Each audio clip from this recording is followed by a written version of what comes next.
Pues hoy volvemos a tierras argentinas. Tenemos con nosotros a una invitada muy especial que nos va a explicar algo bastante interesante acerca de la creación de equipos y en establecimientos de más allá de la alta exigencia, muy alta exigencia, como podréis ver a lo largo de su trayectoria y también en el establecimiento que está actualmente. Un sitio muy especial, realmente bonito, muy espectacular. Bienvenido, bienvenida a este podcast entre lápices y pantallas en el que ya sabes que hablamos de todo aquello relativo al mundo del turismo, la hospitalidad, hoteles, viajes. Ya sabes, todo esto. Yo soy Eduardo Razola, a estas alturas ya nos conocemos, y este episodio vuelve a estar patrocinado por EASAEDRO. Puedes entrar en easaedro.com. Hoy tenemos con nosotros a Ana. Muy buenas tardes, Ana. Bueno, muy buenas tardes, Eduardo. Un placer poder estar acá compartiendo este espacio. Un placer para nosotros recibirte. Y desde luego es que vamos a pasarlo realmente bien porque lo que nos tienes que contar resulta muy, muy entretenido y a la par muy informativo. Pero para empezar, como hacemos siempre con todos nuestros invitados, oye, pues cuéntanos un poco, aquellos que no te conozcan todavía, quién es Ana y por qué está aquí hoy con nosotros. Bueno, yo soy primero que nada madre de dos chicos maravillosos, de un romano de 7 años y una brasilera de 3. Nací hace 42 años en una ciudad chiquita en el mar que se llama Necochea, que queda al sur de Buenos Aires, en Argentina. Y soy una apasionada hotelera hace ya casi 20 años, una afortunada además de vivir con una vocación muy, muy marcada, ¿no? Estoy hace, como bien dije, hace más de 20 años vinculada a la industria hotelera, proyectos sobre todo en donde el lujo y la experiencia del huésped, la sostenibilidad y las personas son el eje central. De hecho, a lo largo de tu trayectoria vamos a ver que hay un punto importante en cuanto a encontrar esa cadena hotelera que al parecer era la tuya, era la que tenía que ser. Y antes de que eso ocurriera, por ir siguiendo un poquito esta trayectoria que has tenido, que acaba siendo tan espectacular, ¿cómo es esto de que tú llegas a trabajar en esto del mundo del turismo hace ahí pues como 20 años ya?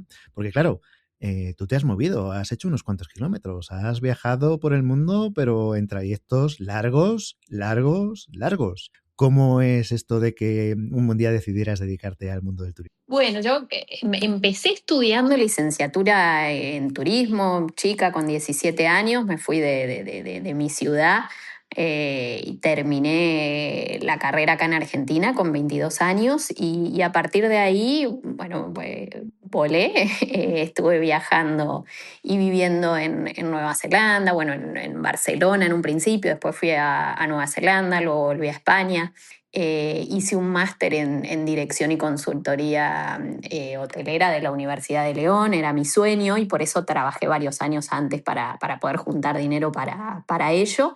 Y bueno, luego completé mi formación con varios cursos de la Universidad de Cornell, gracias a la compañía en donde trabajo actualmente, a Meliá Hotels International. Hice creo que 9, 10 cursos sobre todo de finanzas, de hotel management. Entonces, bueno, esto es lo que me llevó hoy por hoy a la dirección hotelera o a ser gerente general. Vos bueno, me preguntabas un poco por qué Antes estoy de, acá. antes de Meliá, digamos, yo creo que en tu carrera hay un punto que es decir, antes de Meliá y luego ya llega Meliá y además llega a lo grande.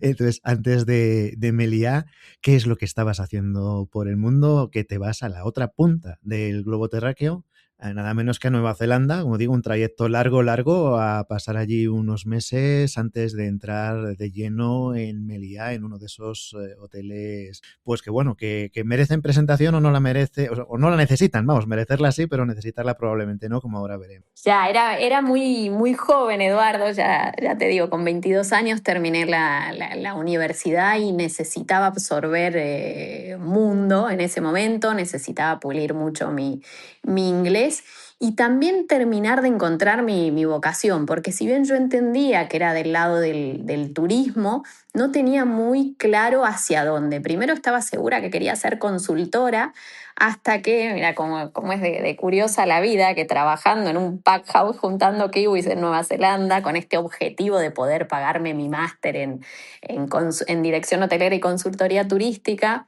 me doy cuenta gestionando personas, ¿no? Porque empecé desde abajo, desde muy abajo, empacando kiwis y fui ascendiendo hasta poder ser line manager, bueno, llevar una línea de producción. Y en ese momento, gestionando personas, me doy cuenta del impacto, muy chica, con 23, 24 años, ¿no? Pero me doy cuenta del impacto que tenía el liderazgo en las personas, ¿no? De cómo si yo ese día iba con una sonrisa y apoyaba a la gente y nada, y los ayudaba y sonreía y estaba al lado de ellos trabajando a la par o incluso dándoles el ejemplo que se podía hacer un poco mejor, la producción salía de maravillas. Y si por el contrario yo estaba un poco seria, la cosa no iba bien. Entonces ser consciente de ese impacto fue como una revelación y muy chica dije, no, yo sé que quiero trabajar en la industria del turismo, pero quiero gestionar personas o quiero gestionar talentos, porque esto es lo que me mueve, lo que me hace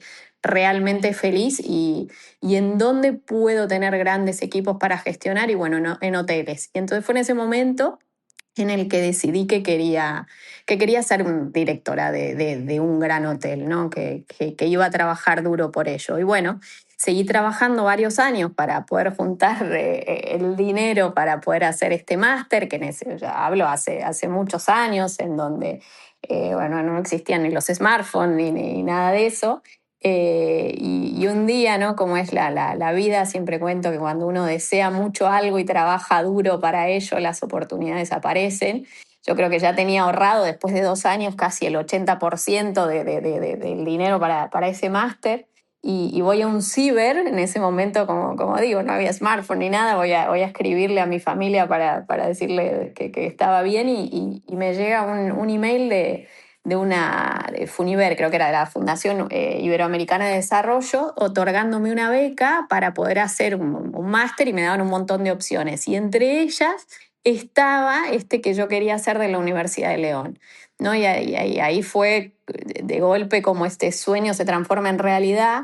Primero porque este máster para mí era en consultoría turística, pero luego veo que también tenía esta parte de dirección hotelera, que era lo que yo acababa de descubrir que iba a ser mi vocación, y por otro lado, bueno, que ya con lo que venía ahorrando esos 2 años ya tenía todo el dinero conseguido. Así que a partir de ahí estuve un tiempito en Asia, esperando que se haga el momento de empezarlo, y bueno, y empecé un año más tarde, y después de haber trabajado en 2 hoteles pequeñitos de Argentina, a hacer este máster en dirección y consultoría turística, pero ya con un norte muy claro de que algún día iba a ser directora de hotel. Ahí es donde, cuando desembarco en las Islas Canarias, en un momento muy complicado para la industria turística, porque esto era en el año 2010, en donde estaba, bueno, plena crisis, había sido el tema del volcán de Islandia, estaba todo el turismo muy frenado. Y me encuentro con que acaban de abrir un grandísimo hotel que era Gran Meliá Palacio de Isora. Era un hotel enorme en el sur de Tenerife, con 600 habitaciones, 610 habitaciones, maravilloso.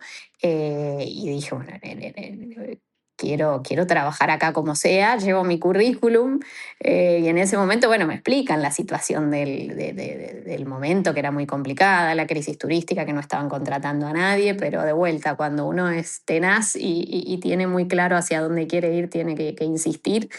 Y volví a la semana siguiente y llevé otro currículum y lo mismo, y a la tercera o a la cuarta vez, bueno, justo había una oportunidad y entré en ese grandísimo hotel como responsable de sostenibilidad. Era un momento en que, bueno, se empezaba a hablar de la sostenibilidad o sustentabilidad, pero para la compañía Meliá Hotels International ya era muy importante y iba a ser la primer compañía en certificarse, la compañía completa, como compañía de la Biosphere, que era una certificación australiana, si mal no recuerdo. Pero para ello iban a venir a hacer una inspección al mes siguiente, y tenía que el hotel pasar primero por esta certificación para que luego sea toda la compañía, ¿no? Al mes Entonces, bueno, siguiente de que entraras tú a trabajar en de que Operaciones Técnicas. entrase yo, claro. Ah, con Entonces tiempo dicen, de bueno, sobra, claro, claro, sí, sí. con Ahí, tiempo de exacto. sobra para hacer 40 manuales, por ejemplo. Eh, Entonces, bueno, nada, ven que yo era licenciada en turismo, que tenía este máster en dirección y consultoría, y dicen, bueno, ¿te animás a llevar el desafío? Sí, por supuesto. Y ahí fue un mes, bueno, cuando pasa el tren y hay que subirse, y fue un mes en donde no, por supuesto, no dormí, no descansé. Estudié día y noche, hice esos miles de manuales, de procedimientos para poder tener el hotel a la altura de esa inspección, que además, para quitarle presión a a la cosa, no solo venían a hacer esta auditoría, sino que además iba a venir el presidente de la compañía, el señor Carrero, o no, su hijo creo en ese momento, que ahora es nuestro CEO, iban a venir a presentarlo en la prensa y a inaugurar en simultáneo los primeros puntos de carga para coches eléctricos de las Islas Canarias o algo así, por lo cual no podíamos fallar, Eduardo.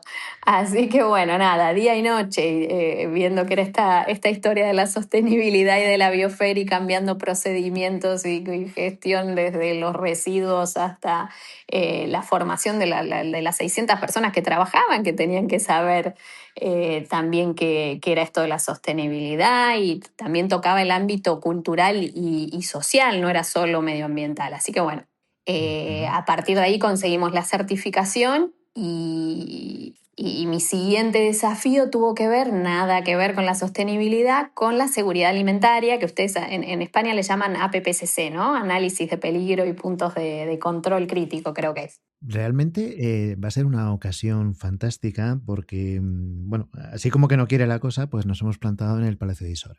Aquellos que no conozcan este hotel, que efectivamente está en el sur de Tenerife, Alcalá, si no recuerdo mal, es la En población más Alcalá, sí. cercana.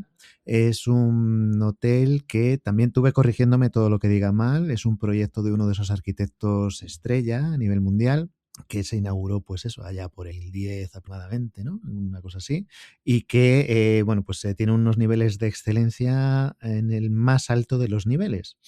Y claro, es muy complejo. Es una estructura de funcionamiento muy compleja. La cadena Meliá establece unos niveles, no sé si llamar de servicio o de lujo, unos estratos dentro de los huéspedes que se alojan en los hoteles. Y va a ser una ocasión fantástica para que nos expliques dentro de lo que es un hotel como el Palacio de Isora, que entra dentro de la categoría de Gran Meliá, dentro de la cadena, si mal no recuerdo, pues, ¿cómo se hace? ¿Qué es esto del Red Level? ¿En qué afecta? ¿Funciona por separado? ¿Funciona integrado dentro del hotel? Porque tú has pasado por muchas posiciones dentro de esta mini ciudad, digamos, o de este mini universo que pueda ser el Palacio de Isora. Una arquitectura muy espectacular, una piscina que no sé si en su momento llegó a ser la más larga de Europa, tal vez, o puede que incluso lo siga siendo, de agua salada, creo recordar. Y bueno, pues o sea, el edificio, para que os hagáis una idea, es algo bastante peculiar, muy puntero. Aunque tiene una arquitectura que podría resultar clásica, es un edificio muy puntero y el funcionamiento también. Entonces hoy tenemos una ocasión, antes de pasar al siguiente punto, que tampoco es, como se suele decir, moco de pavo, sí que me gustaría aprovechar que estás aquí para decir cómo funciona ese bicharraco tan grande que hay ahí en Tenerife. ¿Cómo es el Palacio de Isora? Bueno, Gran Meliá Palacio de Isora, como te decía yo, la primera vez que lo vi me impactó, y ya no podía existir la opción de trabajar en otro hotel que no fuese ese, porque tiene un impacto increíble. Fue diseñado por Álvaro Sanz, es un hotel maravilloso, pero además de ser un hotel maravilloso, es un hotel que nació, como vos bien decías, en Alcalá, que era un pueblo de pescadores. Entonces, que además el impacto positivo, social, cultural y medioambiental, que ahora lo voy a explicar por qué positivo que tuvo este hotel y que tiene este hotel, tuvo un impacto increíble. A través de la apertura de este hotel, por ejemplo, se construye la planta desaladora y depuradora más importante de toda el área. O sea, a partir de ahí se empieza a conseguir agua. Sabemos que en las Islas Canarias el agua es un recurso muy complicado de conseguir, entonces a través de esta planta desaladora que proveía a toda la ciudad, a todo el pueblo. Fue una gran solución y de verdad que fue muy, muy respetado por todo el mundo, ¿no? Y además se hizo esta planta depuradora porque la sequía en el sur de Tenerife es un problema tremendo, entonces todo el agua que utilizábamos en el hotel luego pasaba por esta planta depuradora y se volvía a reutilizar para regar no solo los jardines del hotel, sino toda la costa. Todo el paseo marítimo fue generado a través del hotel e incluso la playa La Jaquita, que ahora en Alcalá no existía, ¿no? Se hizo a través del hotel. Y luego, como decíamos, el aporte social, ¿no? Porque en ese momento teníamos 600 personas trabajando, o sea, 600 familias que sostenía el hotel, y la puesta en valor de la cultura canaria, que era uno de los ejes principales, también fue en ese momento muy inspirador, ¿no? Incluso después para otros hoteles que llegaron a la isla. Entonces, era un hotel gran lujo, maravilloso, de 600 habitaciones, 610 habitaciones como hablamos, pero además que tenía un impacto en la región muy, muy, muy fuerte, y que esto nos generaba una gran responsabilidad, ¿no?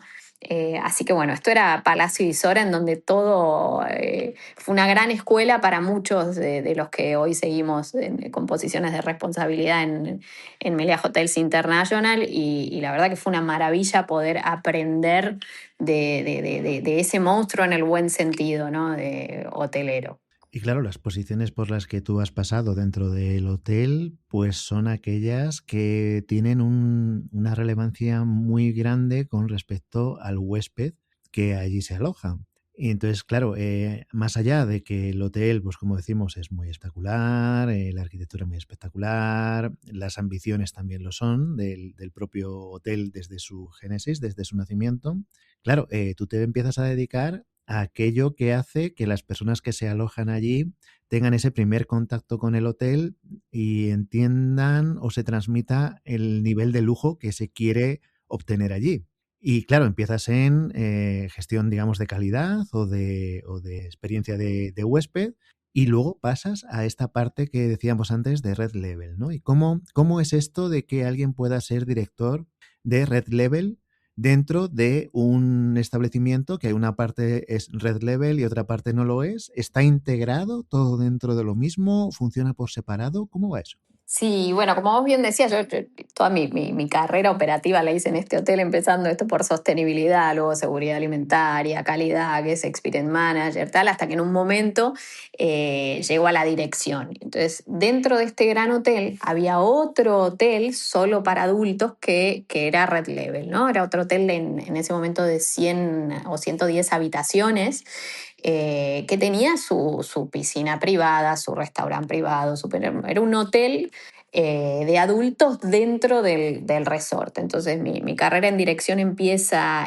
ahí, donde los estándares de lujo incluso eran más elevados, con un desayuno que la mayoría de los platos eran a la carta, bueno, con un servicio de butler que en Palacio de Isora no tenían, y una serie de atributos que ponía incluso aún más en valor el lujo y la experiencia del huésped. Entonces, bueno, ahí estuve un par de años también dirigiendo Red Level. Luego pasé a dirección de operaciones o subdirección de todo el resort, y de ahí volé para Roma. En el año creo que 2016 llegué a Gran Meliá, Roma, a Villa Agripina, que es un hotel maravilloso, es un museo, era la casa de veraneo de Agripina, la madre de Nerón. Así que, bueno, nada, es un hotel maravilloso, completamente opuesto a Palacio de Isora, en el sentido de que es un hotel muy pequeñito, bueno, muy pequeñito no, pero un hotel de 110 habitaciones, es como un oasis en el medio Pequeñito comparado con el con bicharraco, Isora. claro. Con Isora, claro. Bueno, frente al Vaticano, justo en la entrada del Trastevere, que es un barrio maravilloso, la suite presidencial mira al Vaticano, a la Capilla Sixtina, es una maravilla la localización, el edificio, la historia. que tiene y luego el nivel de servicio, ¿no? Creo que ahí es donde aprendo también con un grandísimo maestro, un grandísimo mentor Francesco, que venía de dirigir los grandes hoteles de lujo de Italia, ¿no? Que sabemos muy bien, Italia es la cuna del lujo. Y con este gran mentor, bueno, aprendo mucho de lujo y un equipo maravilloso y de gastronomía también, ¿no? Teníamos en ese momento un restaurante que estaba firmado por Alfonso Iacarino, que llegó a tener 3 estrellas Michelin. Y entonces, bueno, creo que lo primero que hicieron cuando puse un pie en Gran Meliá Villa Agripina fue, como dicen ellos, educarme el paladar, ¿no? Entonces me dijeron, todo lo que pensabas que sabías de comida hasta ahora te lo olvidás, lo reseteamos y te vamos a enseñar. Y empezaron por un tomate, ¿no? Y ellos me explicaban que el tomate era oro para la gastronomía. Y así fue una maravilla de verdad, de escuela de lujo. No solo ese hotel, sino todo a través de Italia, porque hay varios hoteles. Estaba también el Mi en Milano, que íbamos mucho, estaba el Meliá en Capri. En Génova había varios hoteles increíbles del cual nos nutríamos un montón. Y bueno, en Gran Meliá Villa Agripina es esto, más allá de la gastronomía que es excepcional, es maravillosa, la localización, el nivel de servicio y el nivel de lujo para mí fue realmente impactante. Y además en este hotel trabajaban personas o profesionales que venían de los mejores hoteles de Italia, ¿no? Había un Dream Team maravilloso que para mí fue una formación impagable en el sentido del lujo, ¿no? Merece la Eh, pena ubicar un poquito de todo esto que está comentando Ana, un poco así como, digamos, de pasada.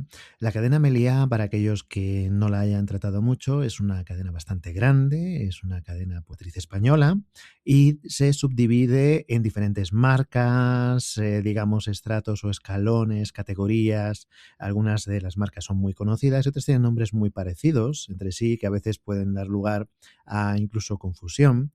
Y dentro de que es una cadena que tiene unos niveles de calidad muy reconocidos, tiene unos cuantos establecimientos que han llegado a la cadena o han surgido en la cadena con un aura de ser esos establecimientos de lujo que lleva mucho tiempo buscado. Es decir, es una cadena que durante muchos años ha querido tener algunos establecimientos dentro de esa punta de lanza de lo que se entiende como el mundo del lujo en la hotelería. Y esto pues lo ha logrado con una serie de establecimientos y bueno, Gran Meliá Palacio de Isora, que hemos comentado, es uno de ellos. Y Ana, después del Palacio de Isora, acaba precisamente en Roma, pero es que después de Roma vas a otro de esos punta de lanza, es decir, has ido saltando en la parte más alta de los establecimientos de 5 estrellas de Meliá. Es que es como si hubiera sido, yo qué sé, sin tocar el suelo, por así decir, ¿no? En Roma estuviste, oye, ¿cuánto estuviste por ahí? Un par de años tal vez, ¿no? Un par de En años, sí, y de ahí vuelvo a España, pero en este caso a Gran Meliá Palacio de los Duques, que es un hotel maravilloso porque había sido la casa del conde perdón, del duque de Villahermosa, de Granada de Guy Villahermosa, que era un amante del arte absoluto y que tenía un montón de obras de Velázquez que cuando muere él las dona al Museo del Prado, ¿no? Hay una historia de que había una persona muy rica que siempre intentaba como comprarle sus obras y él decía, no, el arte no se vende y el día que yo muera las voy a donar, bueno, y ahí están. Pero ahora el hotel está diseñado con un montón de réplicas de esas obras, incluso cuando uno ni bien entra al hotel, en la recepción están las meninas de Velázquez, en las habitaciones hay réplicas también, cuando uno va al desayuno están las hilanderas, o sea, y todo el hotel también es un museo maravilloso, primero por lo que se vivió en esa época que está muy presente, por ejemplo, el restaurante que tiene un jardín maravilloso, el Jardín de los Duques, lo recomiendo para todos los que puedan o que pasen por Madrid, ir a tomarse algo o a comer al Jardín de los Duques, que es maravilloso, pero además en el restaurante se puede ver el piso original de donde pasaban los carruajes cuando entraban, es una maravilla. Y es un Ujú. hotel esto, lleno de arte, lleno de historia, es un museo con un nivel de servicio increíble y donde también la gastronomía juega un rol fundamental, fundamental. Uno de esos, como solemos decir aquí, uno de esos, ¿no? Así simplemente, pues uno de esos, que cuando se dicen, pues los mejores hoteles de la ciudad de Madrid, ¿no? Pues uno de esos, de los que suele estar ahí metidos en la discusión de, bueno, pues, y cuando te dicen, pues, ¿cuál es el mejor hotel Meliá? ¿No? Pues uno de esos, de los que está en la discusión de los grandes hoteles que tiene la cadena en esas posiciones punteras que estábamos diciendo. Pero claro, es que aquí nuestra invitada, pues eso no le vale. Porque cualquiera de los puntos que hemos estado viendo, tanto Isora como Roma, como Palacio de los Duques, podría ser el objetivo final de la carrera de cualquier profesional que se lo plantee desde el principio. Pero aquí nuestra invitada, pues decide dar un paso en un momento sencillito, allá en un año que recordamos todos, y decide pues también hacer un poco de distancia y pues irse a un sitio, pues a una gran urbe rodeada de personas, ¿verdad, Ana? Y a un sitio donde es pues facilísimo contratar personal, en un momento en el que todo era muy fácil en el mundo de la hotelería. Y bueno, pues ya que estaba todo tan fácil, pues dice, no me puedo negar, ¿no? Y claro, anda, cuéntanos un poquito para que las personas que nos estén escuchando lo puedan más o menos entender la magnitud de lo que estamos hablando. No, no ¿Qué, pudiste describirlo qué ha pasado ahí para que tan bien, estando Eduardo. ¿Qué ha pasado ahí para que estando en Palacio de los Duques, que eso es, digamos, ya miel sobre hojuelas, como suele decirse, ¿no?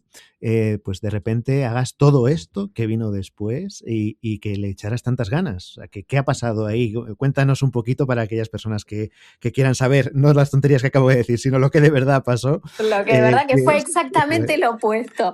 No, Eduardo, a ver, bueno, llega la pandemia, que como vos recién describías, como ese momento tan sencillo y tan ameno que estamos viviendo, no, llega la pandemia eh, y bueno, sabemos que fue un momento en el que todos nos replanteamos un poco porque frenamos, porque llevamos años corriendo sin frenar un minuto a pensar y todos nos replanteamos un poco qué teníamos que hacer de nuestras vidas y yo ya tenía a mi primer hijo, a Dante, a mi Romano, y ya tenía muchas ganas de estar un poquito más cerca de casa y de un poco de naturaleza también, porque recordemos que yo venía así de Madrid, de Roma, pero que nací en un pueblo en el mar.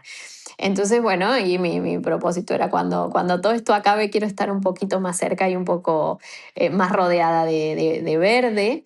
Y en ese momento tengo la fortuna de que, como vos describías también hace un rato, si bien Meliá Hotels International tienen aproximadamente 400 hoteles, la marca Gran Lujo por excelencia, que es Gran Meliá, son muy poquitos. De hecho, hay solo uno en toda América. Y yo trabajé siempre para esta marca, para la marca de lujo Gran Meliá. Pues bueno, fue como un milagro o esas señales del destino que cuando yo tengo muy claro cuál va a ser mi siguiente paso, suena el teléfono y me llaman para ofrecerme volver a Argentina para reabrir después de la pandemia Gran Meliá Iguazú, que de vuelta era el único Gran Meliá que había en toda América y bueno, y más naturaleza que en Gran Meliá Iguazú, creo que es imposible.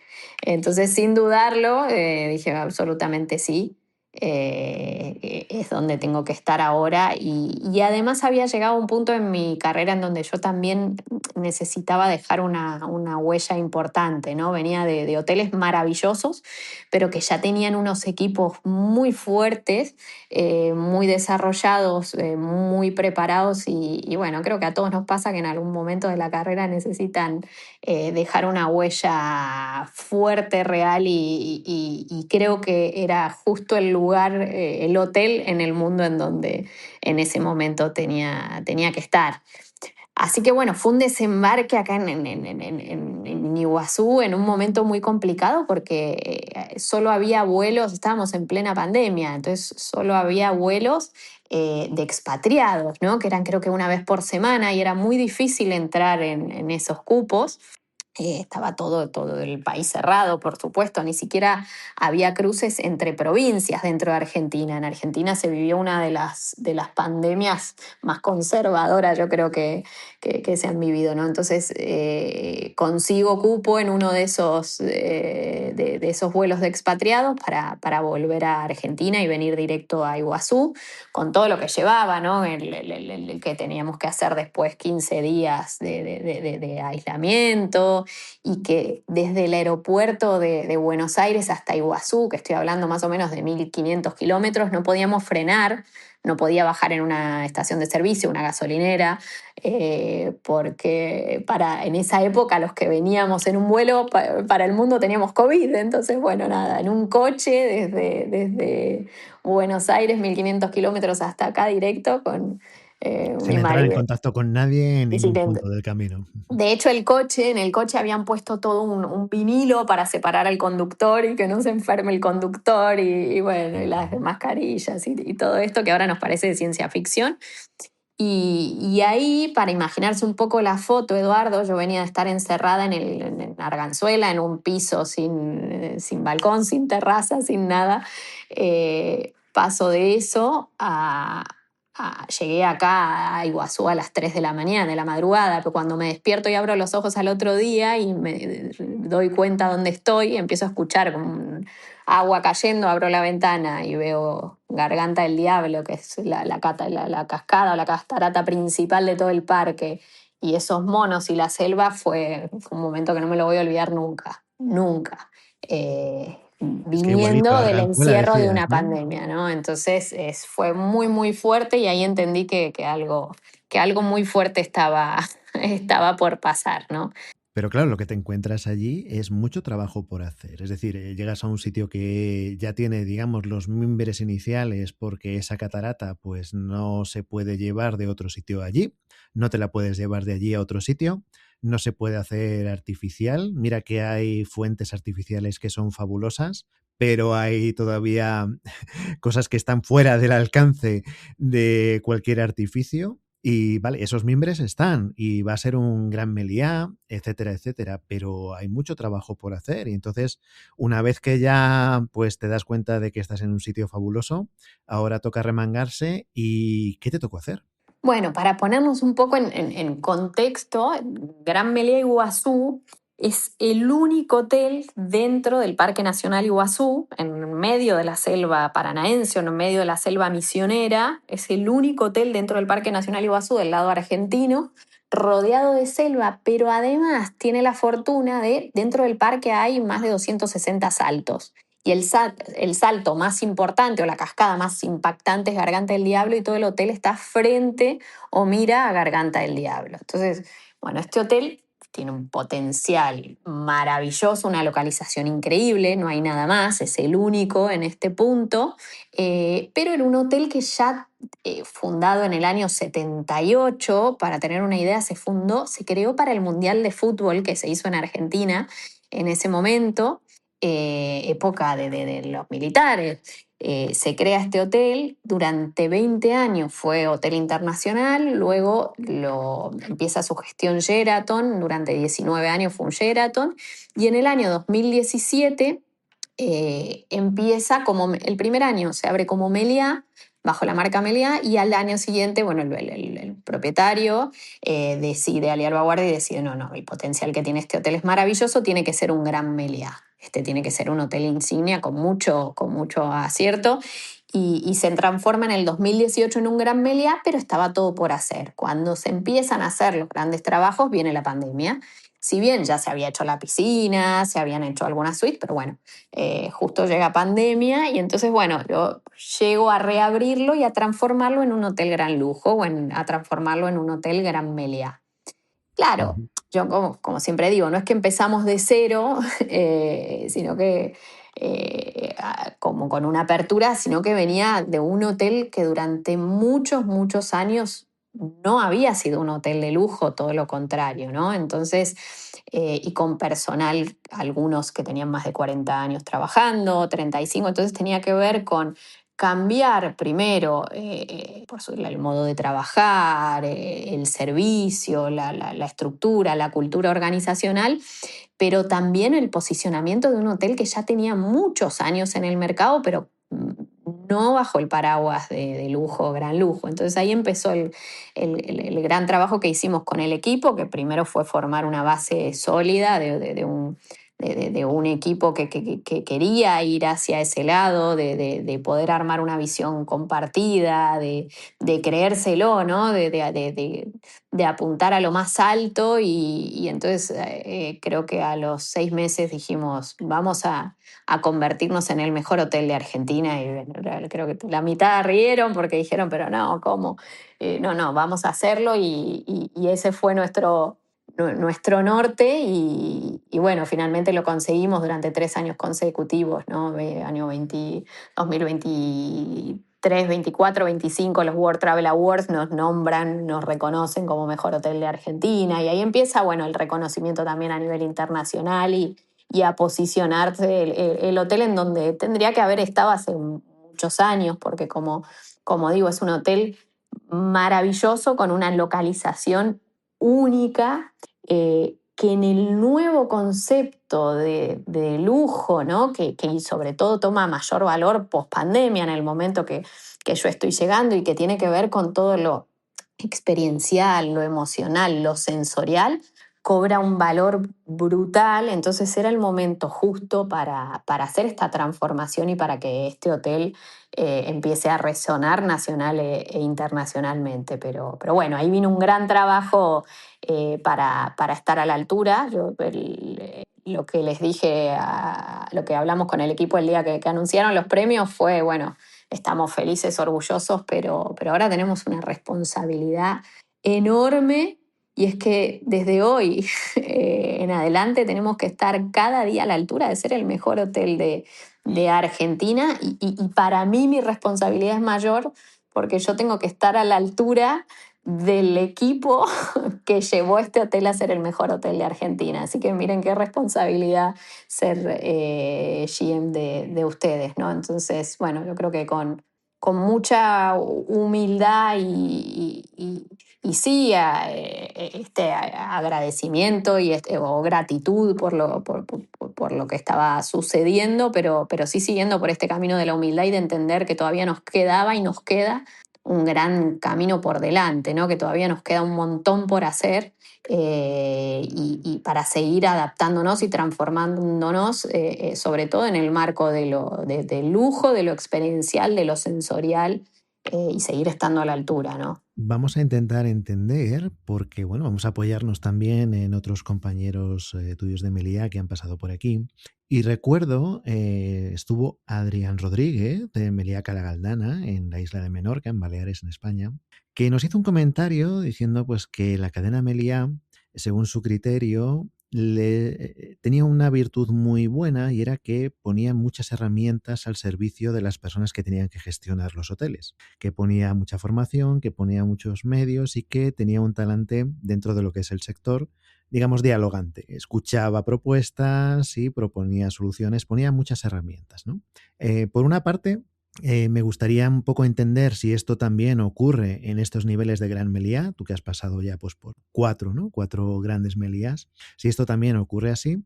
Y luego también tiendo a pensar que, claro, una cosa es que la cadena que tiene digamos, la sede central de Meliá está también en Baleares, en estos hoteles de Baleares está todo, digamos, como muy a la mano, pero tiendo a pensar que un hotel de la misma cadena que está en mitad de la selva y al lado del Salto del Agua, en un lugar bastante lejano, ¿cómo ocurre esto? El apoyo que te pueda dar la cadena es algo similar. ¿Te han dado herramientas para que pudieras mover ese posicionamiento que tenía el hotel a donde habéis llegado?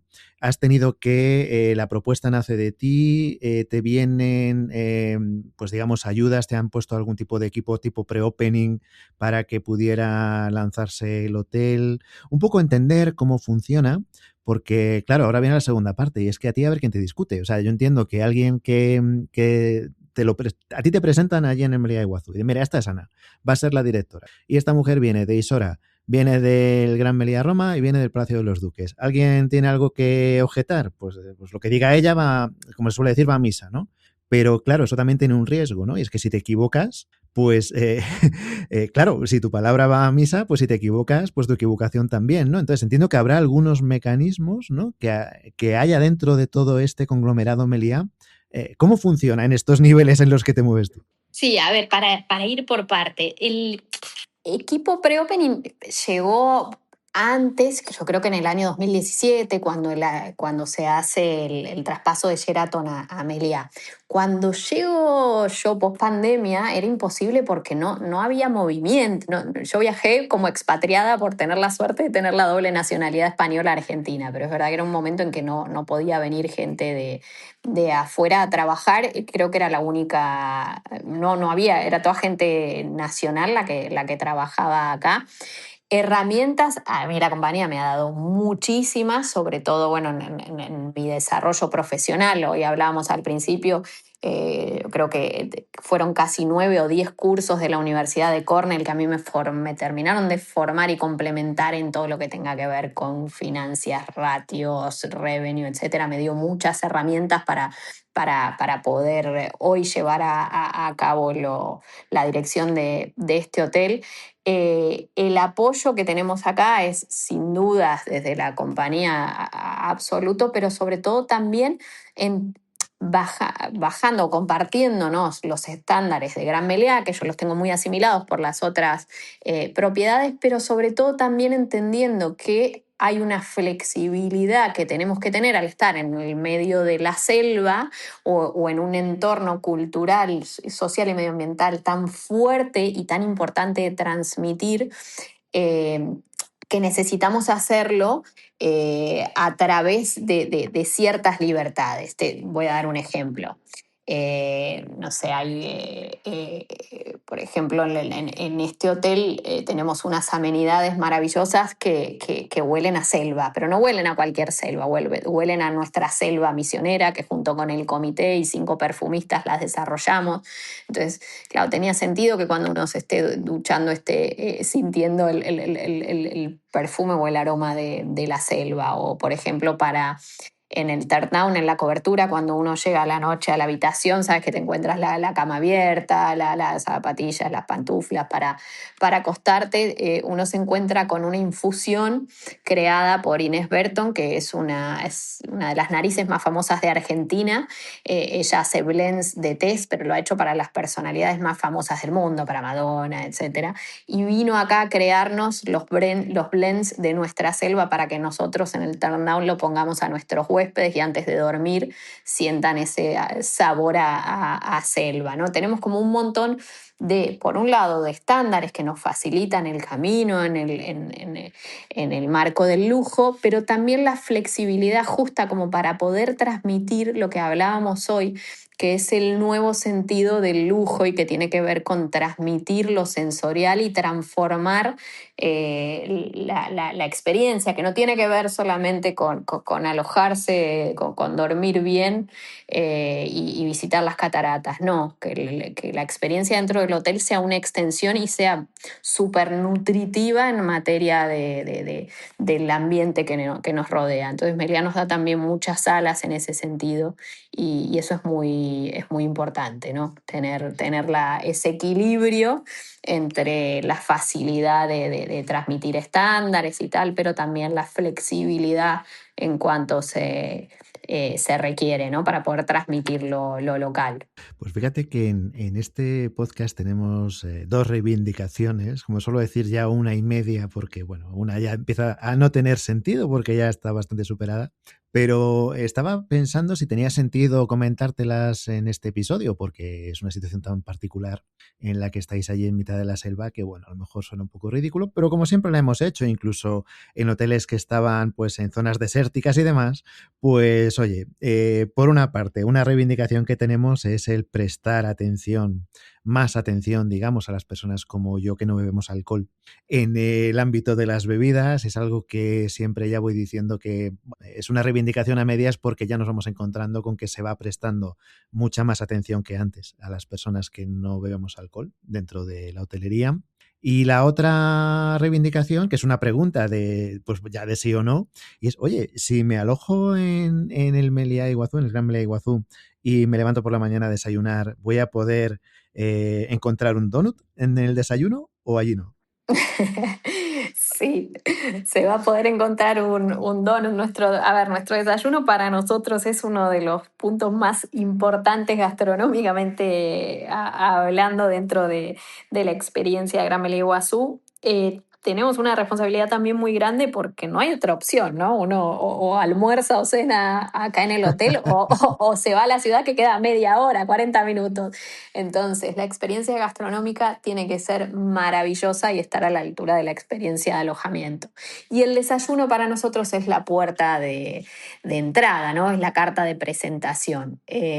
Nuestro desayuno, además sí, de tener donuts, pero también tiene alfajores, que estando en Argentina es muy importante tener un buen alfajor de chocolate. Tiene un rincón de gastronomía regional, misionera, como la chipa, que es algo típico de acá. Bueno, hay el mate, hay un rincón del mate en donde aparte les enseñamos cómo tomar mate.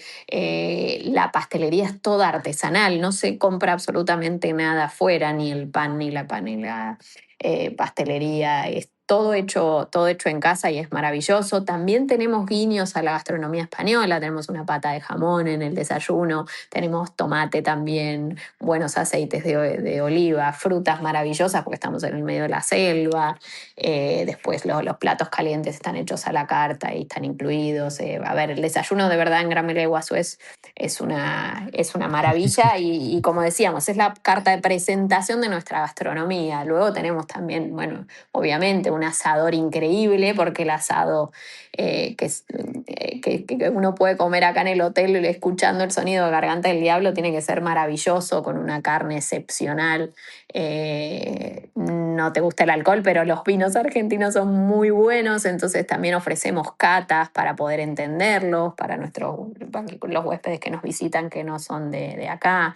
Tenemos un rooftop maravilloso donde están las mejores vistas absolutas de no solo de Garganta del Diablo, sino del resto de Salto. Se ve incluso Brasil, el río que nos separa. Hay varios puntos gastronómicos muy interesantes como decía, son gran parte de la experiencia. El huésped llega a Gran Meliá Iguazú y no sale del hotel, solo sale para visitar el parque, que además tiene el privilegio de ir por una entrada, por un acceso privado, no tiene que ir a la entrada principal, hacer las colas y tal, sino que va por un acceso privado como si fuese el jardín del hotel. Entonces entra y sale al parque las veces que quiera porque estamos dentro del parque. Y bueno, normalmente no suelen salir para nada de acá. Van a las cataratas y vuelven. De verdad que es una experiencia muy difícil de describir con palabras. Uno se despierta a la mañana y escuchar el ruido, o dormirse con el ruido incluso del agua cayendo es maravilloso. Y llega a un punto o a un estadio casi zen. Que uno lo notamos siempre en la diferencia entre el check-in y el check-out, ¿no? Nuestra estancia media son 2, 3 noches y al check-in viene todo el mundo muy acelerado, hola, dámela, y al check-out se van con una paz y una tranquilidad maravillosa. Y esos son 2, 3 días, ¿no? Cómo puede el agua y la selva tener esa influencia tan rápido en nosotros es maravilloso. Pues fíjate que no he contextualizado en este episodio lo que sería vuestro hotel dentro del turismo argentino, porque probablemente sea tan particular que no se pueda encuadrar, ¿no?, dentro de lo que son las tendencias del visitante que visita el país. Es que es un enclave tan particular que a lo mejor no tiene mucho sentido. Sería un poco desvirtuar lo que fueran los datos, ¿no? No sé si se puede pensar que este hotel pueda seguir alguna tendencia con respecto al turismo de Argentina, pero sí que te quisiera preguntar un poco acerca de vuestro huésped, ¿no? Entiendo que habrá una diversidad de nacionalidades que os visite pues bastante más amplia y diversa que la mayoría de los lugares donde estáis, pero sí que hay una cosa que me pica mucho la curiosidad y es el nivel de repetición que tienen vuestros clientes? ¿Vuelven? ¿Es un sitio al que la gente vuelve o es uno de esos sitios que se va una vez en la vida a ver esas cascadas, esas cataratas y dices, bueno, ya las he visto y ya he cumplido? ¿Cómo funciona esto? ¿Se repite o no se repite? Sí, y cada vez más. Y sobre todo lo que sucede últimamente, en los últimos años, es que la primera vez que vienen se quedan con la espinita de decir, bueno, la próxima vez voy a volver, pero a disfrutar del hotel. El hotel tiene una piscina, por ejemplo, maravillosa de 50 metros con borde infinito a Gargantes del Diablo, un spa increíble, rooftop donde uno puede comer un sushi maravilloso y tal.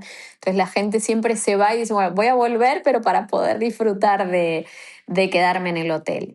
Es un hotel muy fácil de acceder desde Buenos Aires, si bien estamos en el medio de la selva, pero desde el centro de Buenos Aires, que está Aeroparque, que es el aeropuerto doméstico, en menos de 2 horas uno está en el aeropuerto que está a 15 minutos del hotel. Entonces, en 2 horas está acá en el medio de la selva. Entonces, es muy fácil de acceder y eso hace que sí, que repitan mucho y sobre todo la primera vez vienen a tener una experiencia pensando en que van a tener una experiencia solo inmersiva en el parque natural, en el parque nacional, y siempre se quedan y vuelven por la experiencia del hotel y revivirlo.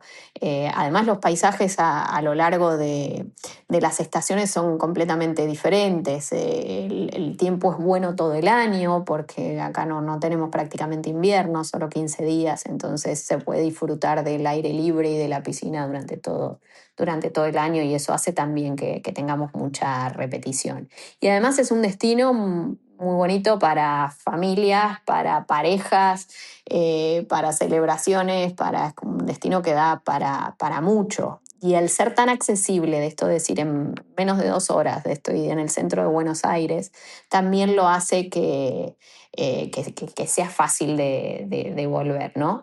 Y además es uno de nuestros grandes objetivos, ¿no? Que cuando el huésped se vaya esté pensando en cuándo va a ser su próxima visita, Eduardo. Nosotros siempre hablamos y volviendo un poco a lo que hablábamos de la humildad, ¿no? De que requiere el turismo actual o la revisión del turismo de lujo actual, uno de los grandes cambios que hicimos es que siempre hablamos de que hacemos un ejercicio de que con todo el equipo, que somos casi 250 personas, de poner una cortina y hacer de cuenta que no están las cataratas ni la selva y hacer que los huéspedes se emocionen al mismo nivel si no estuviesen o bajar un telón y que allá no están las cataratas. Entonces, hacer con la sensibilidad del personal, con el cariño, con el mimo de que los huéspedes se emocionen como si estuviesen. Y Fíjate que es para un reto que va apareciendo varias veces en el podcast y probablemente el caso más parecido, hablábamos con Abel Serrano en Santorini, en Author of Collection,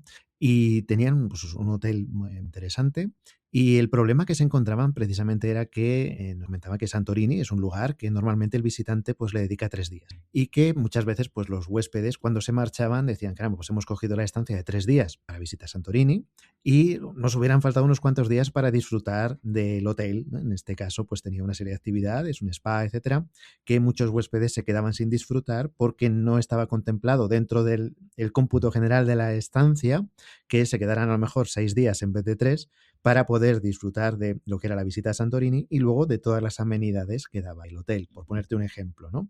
En el caso vuestro, lo que estás comentando me está sonando muy parecido a aquellas palabras y claro, es que es muy difícil pensar cuando vas a hospedarte en un lugar como Iguazú, en las cataratas del Iguazú, pensar en algo que no sea en esas cataratas, ¿no? Claro, entonces entiendo que cuando la gente vea, otros huéspedes vean lo que además tenéis que ofrecer, dirán, es que esto no lo habíamos contemplado. Claro, se hace necesario el volver en otro momento con otra intención, como estabas diciendo, para aprovechar el hotel. Y sí que, oye, pues podría ser una buena ocasión para que le dijeras a las personas que nos están escuchando si deberían contemplar quedarse algún día más de esos 3 días habituales para disfrutar del hotel o qué es lo que se están perdiendo para la siguiente ocasión para que vengan preparados cuando se van en ese checkout ya tranquilo que decías. Oye, para la próxima, recordad que aquí os vais a encontrar 2 puntos. ¿Qué les podemos decir? Sí, absolutamente. Bueno, aparte del entorno maravilloso que todos lo sabemos y que estamos dentro del parque, que visitarlo desde el hotel es una experiencia completamente diferente porque uno lo puede ir haciendo por tramos, puede ir viendo los diferentes matices de Garganta del Diablo a través del día y de las horas. Además de eso, la experiencia en la piscina es maravillosa. Tenemos un spa también increíble con tratamientos adaptados a la cultura regional y sobre todo a los productos regionales, con un circuito de hidroterapia. Hay un montón también de actividades, esto que hablábamos de nutrirnos de la cultura local, desde, bueno, catas de vino, clases de tango. Hace un par de días tuvimos observación de estrellas. Incluso vimos dos planetas, tenemos también clases de arte, el hotel está lleno de obras de arte, de artistas argentinos, y tenemos también clases de arte para que se lleven sus propias piezas de arte. Bueno, hay un montón de actividades que invitan a incluir mucho más o absorber mucho más la cultura nacional y regional. Y además las instalaciones, que son maravillosas, la gastronomía, el servicio, hacen que sí, que 2, 3 días sepan a poco, ¿no? Entonces, invitarles a pasar más tiempo y sobre todo ahora bueno, si bien todavía está este auge de los destinos por ahí artificialmente lujosos, destinos como este, que yo siempre digo que son emocionalmente lujosos, nos invitan a detener un poquito más el tiempo y a vivirlo con otro timing, ¿no? A frenar y disfrutarlo con más tiempo. Nadie va corriendo acá en Gran Mela Iguazú. Cuando uno ve a los huéspedes, les dura 1 hora, 2 horas cuando llegan. Después van todos con otro ritmo porque es un entorno y una experiencia y un servicio que te invita a frenar y a disfrutarlo con otra calma, ¿no? Con otra plenitud. Fíjate que tenemos siempre la idea o la imagen de que es un destino global, que todo el mundo tiene identificado aproximadamente dónde está y que es uno de esos destinos a los que todo el mundo quiere ir. En el caso de vuestros visitantes, siempre hemos estado viendo por aquí que más o menos el mundo de la hotelería en muchos países se mueve pensando, se configura pensando en el cliente de Estados Unidos o de Canadá, la combinación de ambos. En el caso de Iguazú, ¿hay también tanto visitante de Estados Unidos y Canadá porcentualmente? ¿O es algo más equitativo entre diferentes países y es más complicado decir, pues mira, aquí a lo mejor no se oye tanto hablar en inglés, se oye más hablar en, yo qué sé, en francés o en español o en japonés, por decirte algo, ¿no? ¿Cómo es más o menos? ¿Se puede identificar algo de esto entre vuestra clientela? ¿Algún tipo de nacionalidad o de lugar de procedencia que tenga esa preferencia por acudir allí a Iguazú con respecto a otros lugares o es algo muy difuminado? No, sí, absolutamente. Bueno, el turismo nacional se ha hecho muy fuerte desde que lo reconvertimos en un hotel gran lujo, por esto de las escapadas, el turismo, el segmento de lujo de Argentina viene mucho a visitarnos y luego el mercado americano es fuertísimo también. Es nuestro segundo mercado, por momentos el primero según épocas del año, pero bueno, mano a mano con el turismo nacional argentino, pero sin duda el mercado americano es fundamental. Va creciendo mucho, sí, el mercado español también, al ser una cadena española, por supuesto. Luego también UK también está creciendo bastante, pero sin dudas el mercado argentino y americano están adelante. Pero sobre todo la tipología, ¿no? de huésped es un huésped que busca un destino, el huésped de nuestro hotel, ¿no? Un destino quizás no de volumen, pero sí de muy experiencial o de experiencias irrepetibles, ¿no? Y es el mismo que viene a Argentina buscando ver el glaciar Perito Moreno, las cataratas o las ballenas o vivir Buenos Aires, que con toda su gastronomía, su cultura. Creo que es un tipo de huésped de turista muy bonito para trabajar porque es muy aventurero, muy curioso y que busca estas experiencias extremas y esto, como decíamos recién, destinos emocionalmente muy impactantes, ¿no? Pues fíjate que vamos a terminar con 3 puntos y que vienen muy al hilo. Y pues mira, me quisiera primero mencionar, tuvimos por aquí a Ricardo Sosa, Psicotour, que nos comentaba acerca de cómo se organizan grandes eventos en lugares, cómo se promociona el turismo en lugares o en regiones, ¿no? Digamos a nivel casi político, ¿no? Y comentábamos el hecho de que una ciudad como Buenos Aires era aún conocida en todo el mundo por el tema del tango, y decíamos, y todo lo que tiene que no es tan conocido y que todavía tiene tanto recorrido, ¿no? Podría pasar lo mismo aquí si pensamos a lo mejor en Sevilla, por ejemplo, en España, que estoy seguro de que hay muchos países donde piensan que en Sevilla la gente va vestida con una peineta por la calle pues eso, con unas castañuelas en la mano, y que pues hay ese punto fuerte que no se tiene que perder. Por ejemplo, en el caso de Buenos Aires hablábamos de el tango, eso está conseguido, ¿no? Pero que faltaba mucho más de todo eso que una ciudad tan grande tiene para ofrecer y que no es tan conocido a nivel internacional y que a vosotros, claro, os influye tan directamente, ¿no? El hecho de que esa promoción a nivel país, a nivel región, a nivel ciudad, no sé cómo, no sé dónde marcar el límite de la escala, ¿no? Que hace que vosotros recibáis también un tipo de huésped u otro, o una mayor cantidad de huéspedes o una menor cantidad de huéspedes. Por otro lado, algo un poquito más jovial, siempre tenemos el cuidado cuando hablamos de, oye, la gente que nos escucha de otros países que no tiene a lo mejor un contacto tan estrecho con España, pues explicar algunas expresiones que tenemos aquí. Hoy lo hacemos al revés. Aquí en España, un alfajor es algo muy parecido a un polvorón navideño. Ujú. Entonces estará bien que cuando has mencionado esto del alfajor, para aquellos que nos escuchen desde aquí, desde España, o tal vez desde otros países que no, que el alfajor significa algo parecido, cuando has dicho esto del alfajor, estará bien que digas lo que es realmente para vosotros. Y también por otro lado te quería preguntar por Brasil. ¿Cómo va esto de la competencia? Porque ahí siempre hemos oído que ahí se juntan tres países y lado brasileño, lado argentino. ¿Cuál es el que mejor está? ¿Tenéis algún tipo de pique, vamos a decir, siempre hablando sanamente, ¿no? Entre Sí, un acá. lado y el otro, ¿cómo vivís eso? Porque allí es muy habitual que haya este tipo de piques así, decir, mi lado es mejor que el tuyo y este tipo de cosas. Primero lo del alfajor y luego hablamos del asunto brasileño. Vale, bueno, los alfajores, yo creo que la mayoría ya hoy con la globalización, la mayoría de las personas lo saben, pero los alfajores son como si fuesen unos bizcochos recubiertos de chocolate y adentro tienen dulce de leche. Y luego hay variantes, hay variantes que tienen coco afuera, que pueden ser de chocolate blanco. Ahora todo lleva pistacho, entonces también están los que tienen pistacho. Pero vamos, que el alfajor tradicional es de chocolate por fuera, una galleta o un bizcocho y dulce de leche adentro y es maravilloso. Luego, en cuanto a la triple frontera, nosotros nos encontramos en la triple frontera entre Paraguay, Brasil y Argentina. Pero es cierto que el Parque Nacional Iguazú, las cataratas, se comparten entre Argentina y Brasil. Son completamente diferentes las experiencias. Desde el lado, para tener una idea muy gráfica, cuando uno está en Garganta del Diablo, que es el santo principal, cuando uno lo ve desde el lado argentino y siguiendo con esta cosa teatral que hablábamos hoy, da la sensación que uno está arriba del escenario, que está en el medio del escenario.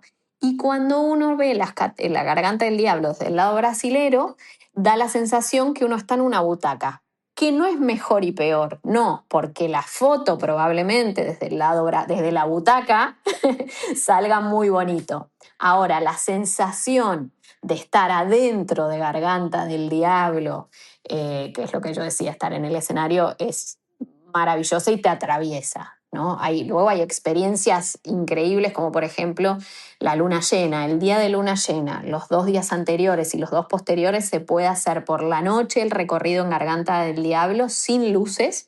Uno hace un recorrido de 1 kilómetro por una pasarela sin ninguna luz, incluso te piden que ni mires el móvil, el celular, y parece que es de día y el reflejo de la espuma de las cataratas con la luna da la sensación que es de día e incluso se suele formar un rainbow, se llama, que es un arco iris lunar con tonos plateados. Es una experiencia maravillosa. Pero bueno, vamos, del lado argentino se vive desde dentro y desde el lado brasilero se las ve desde frente. Que son muy bonitas las dos experiencias, sí lo son, y son completamente complementarias. Y entiendo que tendréis, digamos, relación los de un lado con los del otro, ¿no? Sí, Y tendréis absolutamente. que tener ahí lo que decía yo antes, en vuestras comidas y demás, tendréis que tener ahí unas risas, ¿no? De meterse unos con otros, porque eso va con el carácter. Es decir, que es como, yo qué sé, pues aquí hemos hablado otras veces, dentro de hoteles también muy punteros de una misma cadena, en Península o en Canarias y demás, ¿no? Él, pues, nuevamente en las Islas Canarias, entonces estuviste en Tenerife, pues entre Tenerife, Gran Canaria, Lanzarote, pues todos se llevan bien y todos también tienen estas risas entre ellos, ¿no? De decir, pues es que, hombre, una cosa es Tenerife, otra cosa es Gran Canaria, otra cosa es Lanzarote. Sí, Y yo ya creo que pues, es más o menos parecido, pero además todos queremos lo mismo, que las cataratas tengan buen caudal, que haya buen clima, que al final todos necesitamos lo mismo y tiramos para el mismo lado, pero bueno, sí, hay pequeños roces, yo creo que más que nada divertidos. y cuando hablas de las celebraciones, podríamos considerar, es una pregunta que hago a veces, podríamos considerar que Iguazú pudiera ser un lugar de luna de miel, una tendencia de luna de miel a nivel global. Es decir, tenéis muchos, por ejemplo, canadienses o estadounidenses que cuando se casan vayan allí a pasar unos días de luna de miel a Iguazú, como pudieran hacer a lo mejor a Florencia, o nos decían que últimamente también mucho a Tokio, por ejemplo, estaba poniendo muy, digamos, de tendencia como destino de luna de miel. En el caso de Iguazú, vosotros allí en vuestro hotel tenéis así como esa sensación de Sí. celebración. Sí, absolutamente. Es un destino muy, muy, muy romántico. De hecho, justo hoy estábamos preparando la propuesta de San Valentín. Es un destino muy romántico porque, bueno, los atardeceres, los amaneceres, el estar escuchando esto del agua, estar en las cataratas es absolutamente romántico. Es un hotel aparte que tiene mucha paz, mucho silencio, mucha contemplación. Entonces, cada vez más tenemos gente de luna de miel y además bodas diferentes, bodas que se hacen de día, que tienen que ver mucho más con, de nuevo, con conectarse con lo natural, con la tranquilidad, con tener como marco las cataratas y sí, está en auge y cada vez más lo están buscando y lo notamos. Pedidos de mano, aniversarios, luna de miel, es un destino maravilloso para eso y es un hotel maravilloso para eso. No me he quedado antes, no sé si lo hemos mencionado, más o menos cuántas habitaciones tenía el hotel, no sé si lo hemos mencionado. Tenemos 183 habitaciones. Tiene un buen aforo para poder organizar una boda, hospedar a los huéspedes. Hay suficiente espacio para todos y suficientes donuts para todos en el desayuno, ¿verdad? Para que el que quiera casarse allí y celebrarlo, No pues sé si pueda suficientes disfrutarlo. donuts, pero alfajores seguro tenemos. Bueno, Tenemos de sobra. los alfajores dan para mucho, ¿eh? El alfajor es una cosa que estoy seguro de que no flota, porque tiene una cierta densidad, entonces no hacen falta tantos, porque con uno solo ya se alimenta bastante el organismo. Y oye, pues yo creo que lo que sí que quedaría, no sé si se puede decir una página web del hotel o si podemos considerar que lo mejor sea entrar en melia.com En y navegar melia.com allí. o Gran Melia Iguazú y van a encontrar toda la información del hotel. Y yo, Eduardo, quisiera, bueno, hacer ahora un paréntesis chiquito para agradecerte. Me parece muy importante por el espacio en que generaste o estás generando, ¿no?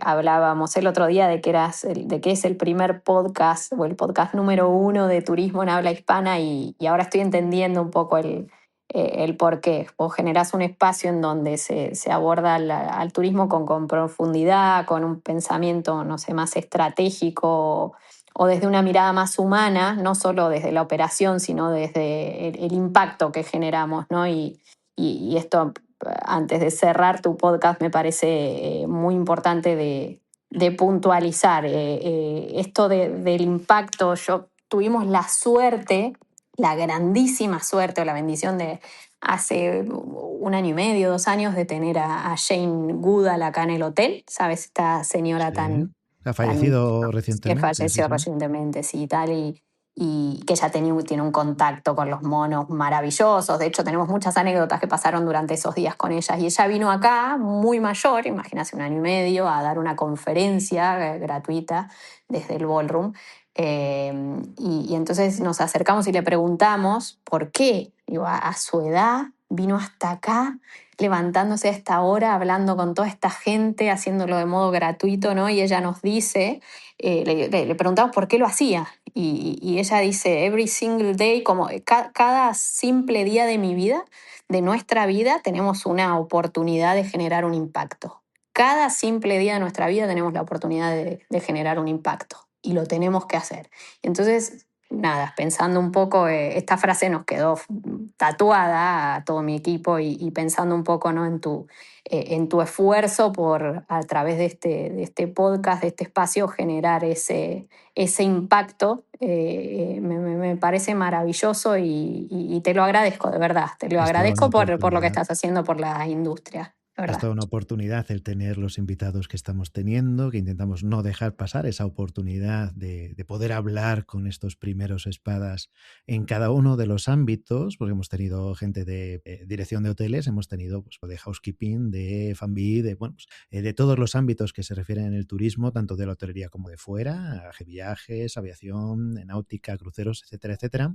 Y claro, pues las personas con las que hablas tienen tanto de lo que hablar, que esta hora de programa se queda muy corta y por eso siempre decimos a nuestros invitados que estamos muy contentos de haber recibido, por ejemplo, hoy a Ana por primera vez en el programa y que lógicamente en la segunda temporada estaremos en contacto con ella, la volveremos a invitar y si le coincide el calendario, el horario y le apetece, pues volveremos a contar con ella para hablar de diferentes temas también relacionados con el mundo del turismo. Y oye, pues yo creo que cualquiera que haya escuchado el episodio, si no le han quedado ganas de ir, pues es como complicado porque, vamos, es que ya entre el sitio y el hotel pues se junta todo y ya apetece ir, así que echadle un vistacillo a aquellos que tengáis curiosidad a esa página web, a aquellos que estéis en este momento de pensar si nos dedicamos al turismo o no, pues fijaros con quién hemos hablado hoy y echad un vistazo a esa trayectoria que estábamos diciendo. Es algo a lo mejor muy particular en cuanto a un nivel altísimo, pero bueno, es posible. Tenemos el ejemplo hoy con nosotros. Así que, como siempre decimos, pues a todos aquellos que nos hayáis escuchado, esperamos vuestras sugerencias y nos escuchamos en el próximo episodio y encantados de recibirte, Ana. Gracias, Eduardo. Gracias de nuevo por este espacio.